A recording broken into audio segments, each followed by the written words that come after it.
Right brothers గాలి కన్నా బరువైన వస్తువును గాల్లో ఎగరవేస్తామని ఛాలెంజ్ చేశారు. అప్పుడు జనాలు ఆ మాటలు విని వాళ్ళని పిచ్చోళ్ళు అన్నారు. ఎడిసన్ ఈ ప్రపంచాన్ని కవ్వొత్తుల వెలుగుతో కాదు, గాజు గ్లాసుల నుండి వచ్చే వెలుగుతో నింపుతా అని ఛాలెంజ్ చేశాడు. జనాలు పిచ్చోడు అన్నారు. ఎలాన్ మస్క్ 2030 కల్లా మనుషులను మాస్ పైకి తీసుకెళ్తా అని ఛాలెంజ్ చేశాడు. అప్పుడు జనాలు దీన్ని కూడా నవ్వి పిచ్చోడు అన్నారు. ఇలా చెప్పుకుంటూ పోతే ఎన్నో ఉన్నాయి. వాళ్ళు చేయాల్సిన ఛాలెంజ్ చేశారు అనే వాళ్ళు అంటూనే ఉన్నారు. కానీ కాలానుగుణంగా వాళ్ళు ఈ ఛాలెంజ్ను పూర్తి చేశారు. ఇంకా పిచ్చోళ్ళు అన్న వాళ్ళు వాటిని వాడుతూ జీవితాన్ని అనుభవిస్తున్నారు. Challenge is great thing in life. అది మనల్ని ఎక్కడ నిలబెట్టాలో అక్కడ నిలబెడుతుంది. ఏది పూర్తి చేయాలన్నా అది పూర్తయ్యేలా చేస్తుంది. ఛాలెంజెస్ 2 టైప్స్ ఉంటాయి. ఒకటి మనం చేసే ఛాలెంజ్, 2 మనకి ఎదురయ్యే ఛాలెంజెస్. మనం ముందు రెండో దాని గురించి మాట్లాడుకుంటే, మనకు మన జీవితంలో ఎదురయ్యే ప్రతి ఛాలెంజ్ మనల్ని ముందుగా కంఫర్ట్ జోన్ నుండి బయటికి తెస్తుంది. ప్రతి ఒక్క ఛాలెంజ్ మనకు ఆపర్చునిటీ ఇస్తుంది.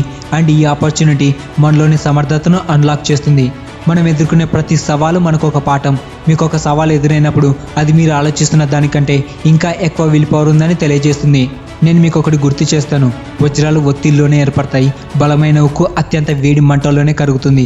అలాగే మీ లైఫ్లో ఎదురయ్యే ప్రతి ఛాలెంజ్ మీ కష్టాలను ఎదుర్కోవడానికి ఉపయోగపడుతుంది, కానీ మిమ్మల్ని నాశనం చేయడానికి కాదు.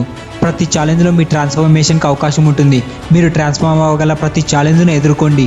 మీ ప్రయాణం కఠినంగా మారినప్పుడు మీ ఛాలెంజ్ టెంపరీ మాత్రమే, కానీ అది ఇచ్చే డిటర్మినేషన్ అండ్ ప్రోగ్రెస్ పట్ల మీ ప్యాషన్ పర్మనెంట్గా ఉంటాయి. మీ సొంత శక్తిని ఎప్పుడు తక్కువ అంచనా వేయకండి. అత్యంత అద్భుతమైన కథలు కంఫర్ట్ జోన్లో రాయబడవు. అవి మనం ముందుకు సాగుతున్నప్పుడు తుఫానుని ఎదుర్కొని వెనక్కి తగ్గడానికి నిరాకరించినప్పుడే రాయబడతాయి. ఆ రాయబడిన కథలే right brothers, Edison, Elon Musk etcetera etcetera. వీళ్ళకు ముందు ఛాలెంజెస్ ఎదురయ్యాయి. అవి యాక్సెప్ట్ చేశారు. తర్వాత ఛాలెంజెస్కే ఛాలెంజ్ చేశారు. అందుకే ఒకరు ఈ ప్రపంచానికి వెలుగునిచ్చారు. ఒకరు గాల్లో ప్రయాణం చేయడానికి అవకాశం ఇచ్చారు. ఇంకొకరు ఏకంగా భూమిని దాటి వేరే గ్రహంపై అడుగు పెట్టడానికి ప్రయత్నం చేస్తున్నారు. వీళ్ళు ప్రతి ఛాలెంజ్ను ఫేస్ చేశారు, యాక్సెప్ట్ చేశారు, ఛాలెంజ్కే ఛాలెంజ్ విసిరారు. కాబట్టే అనుకున్నది సాధించారు.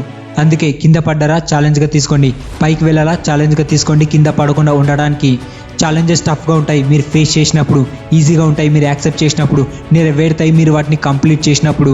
అందుకే నన్ను నమ్మండి, మీకు ఎదురయ్యే ప్రతి ఛాలెంజ్ మిమ్మల్ని ట్రాన్స్ఫార్మ్ చేస్తుంది. మిమ్మల్ని మోటివేటెడ్గా ఉంచడానికి ఎప్పుడు కొత్త ఛాలెంజ్ తీసుకోండి. అది మిమ్మల్ని ఎప్పుడు ఎగ్జైటెడ్గా ఉంచుతుంది. మిమ్మల్ని మీరు ఛాలెంజ్ చేసుకోండి. అది మీ గ్రోత్కి దారితీసే ఏకైక మార్గం. ఛాలెంజ్ తీసుకోండి చరిత్ర పుటల్లో మీ పేరును లిఖించడానికి. మీ కఠినమైన లైఫ్ని ఎదుర్కోవడానికి ఛాలెంజ్ యాక్సెప్టెడ్ అని కామెంట్ బాక్స్లో కామెంట్ చేయండి. వీడియోని లైక్ చేసి ఛానల్ని సబ్స్క్రైబ్ చేసుకొని పక్కనున్న బెల్ ఐకాన్ని క్లిక్ చేయండి. Thank you. జై హింద్.